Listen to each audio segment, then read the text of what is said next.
Today we're going to look at 5 ways you can improve your resume to make sure that it gets past all of those application bots and in the eyes of recruiters. Be sure to watch this video the whole way through so that you can get a better understanding of how to write a better resume. Welcome to the Major Report. So first and foremost, let's talk about why this video matters. Did you know that on average recruiters spend about 6 seconds on a resume before they decide whether they're going to continue reading or just throw it in the trash? That's just 6 seconds to make a great first impression so you can land this job. So it's really important to make sure that your resume is clear, concise, and most importantly, stands out. Especially since these days your resume actually has to make it through that initial first step of all of the applicant tracking system bots. So be sure to watch this video all the way through so you can see how to make it through those bots. I'm sure you'll learn something today, so if you would be so kind as to boop that subscribe button, that would be fantastic. Rule number 1, tailor your resume for the job that you're looking for. This means highlighting the skills and experiences that you have that align with the job that you're looking for. Recruiters are looking for specific qualifications, and if you can show that you have what they're looking for, your chances of getting an interview increase significantly. The best way to do this is to format your resume as a response to the job posting. For example, if the job posting says that they're looking for somebody that can write 65 words per minute, then you better be much more specific than just saying that you have great computer skills.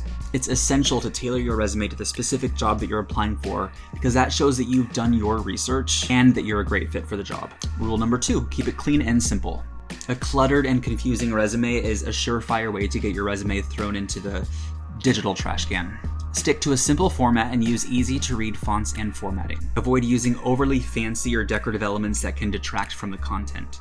Remember, you're trying to sell yourself, not your design skills. That's not to say that your resume should be ugly, but you want to make sure that you're spending your time and energy on the content and not just the visual presentation. A simple, clean, and well-organized resume is more likely to be read and understood by the recruiters, making it more likely for them to call you for an interview. Rule number 3, highlight your achievements, not just your responsibilities. Instead of listing your job duties, focus on what you've accomplished in your previous roles. For example, instead of just saying that you managed a team, you can say that you led a team of 10 to increase 15% productivity over the previous year.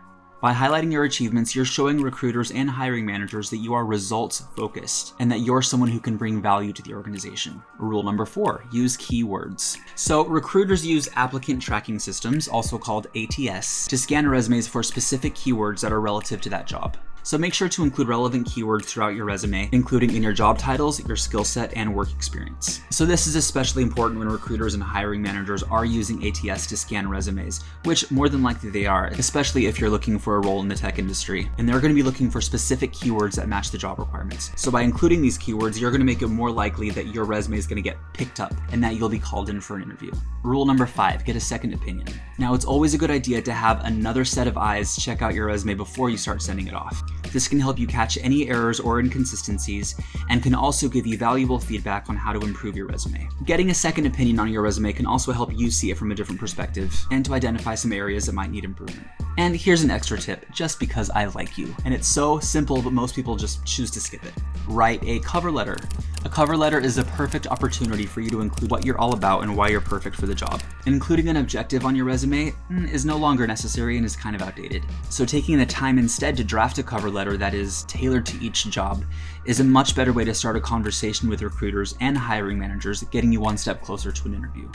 And if you've run out of room on your resume, then a cover letter is a great place to write about any extracurricular activities or volunteer experience. This can show recruiters that you're a well-rounded individual and that you have a passion for something outside of your work. By following these 5 rules, then you will be well on your way to writing a resume that gets noticed. Remember, a great resume is essential to landing your dream job. It's going to get you one step closer to landing your interview, so take the time to make it as best as it can be. If you have any questions about your resume or if you have any tips to leave a comment below. I'd love to read and I'd love to help any way that I can. Thank you so much for watching. Don't forget to like and subscribe, and I will see you next time.